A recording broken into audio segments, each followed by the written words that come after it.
Hey everyone, this is Steve. I have some really exciting news to give you all. The Epic of Ryn is out. It is on Amazon. If you didn't know, those of you connected to me on Facebook or Instagram or something like that, it's SL Burkhart. You guys know, you've seen it. The posts have been out. It's really cool. I'm glad after 20 years I could finally get this project out. It's awesome.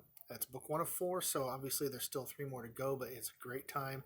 Pick it up, get in, and study it, and look into it. Just enjoy it.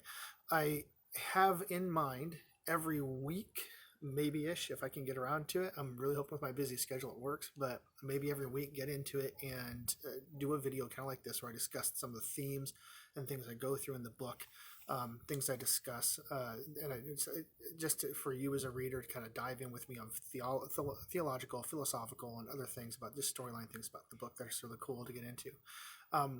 One of the things you're going to learn when you pick up the Epic of Ryn is that it starts out as a tragedy. Ryn loses everything. He's the main character has lost his people. They're all annihilated for the most part. His queen gets captive and taken to the underworld. Everything is gone, and it is a very sad start. And the main antagonist is very, very arrogant and is very power driven, and it can very easily be seen as a vengeance story. Because spoiler alert, the source comes, Teoti, which is the name for God in this book, comes and gives him a commission to take out the main protagonist's power and eliminate that as a force so he can no longer be free to do what he does, so he doesn't wipe the righteous from the earth. Now, it can seem at that outset that it's a vengeance story. The Epic of Ryn is not a vengeance story. And the reason why is because as Christians, vengeance is not a motive that we have. It can be, obviously, but that's not something that should reside in our heart, because just like hatred and unforgiveness, it sits there in bitterness and it deteriorates us.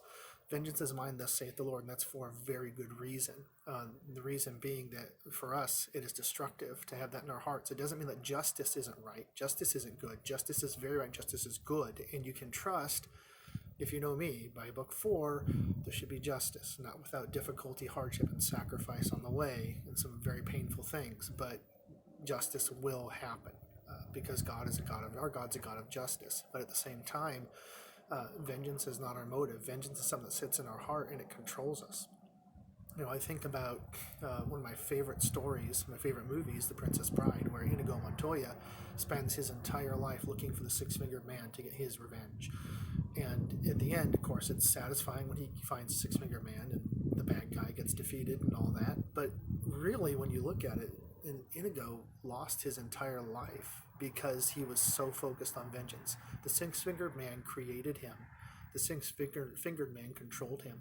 If we're not careful, the enemy will control us the same way. Those who have hurt us, those who have harmed us, those who have wronged us will turn us into what we do not need to become, something that is not of God. Ryn is called to a path that is higher than vengeance, higher than his feud with the main antagonist. He is called to a path that is beyond his nation, beyond his people even, and that's a bigger part of the picture that he has to reconcile with. And watching him do that is really fun and really enlightening in the book. But I want you to know that, and I want you to know that this is not a story of vengeance. It is a story of growth and recovery and yes, justice. Because justice is a good part of any tale, because as we all know, whether we see it in our lifetime or not, whether we see it right away or not, God is a God of justice, and justice is done in the end. Anyway, I hope you guys really enjoy it. If you have a chance to pick it up, please do. Please read it. Let me know what you think. Give me feedback. Put feedback on Amazon. Good feedback, but just give feedback.